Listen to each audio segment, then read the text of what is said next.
Ramai yang dah sertai jadi sahabat Ustaz Lah, ia tak percaya dengar apa yang mereka katakan berkenaan tentang sahabat Ustaz Lah. Tak tahu nak cakap gembira. Terima kasihlah ceritanya.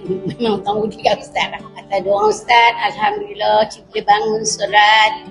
Alhamdulillah, kesan daripada saya join live Ustaz Lah, saya rasa satu kesan yang luar biasa yang mana Allah berikan terhadap saya, di mana saya ada kekuatan untuk beristiqomah lah, melakukan beberapa amalan yang Ustaz sendiri share melalui live tersebut. Dan secara tak langsung juga sebenarnya ia juga menarik kawan-kawan saya, sahabat-sahabat saya yang lain juga untuk join live Ustaz Lah ni.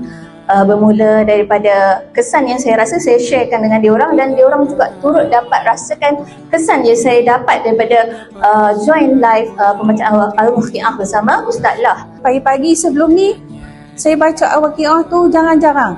Kadang tak baca pun. Bila dengan Ustaz ni, mesti nak 7.30 tu dah tunggu dah. Ajak kakak ipar saya, dia pun ada dalam ni, anak saya dan kawan saya dekat sini.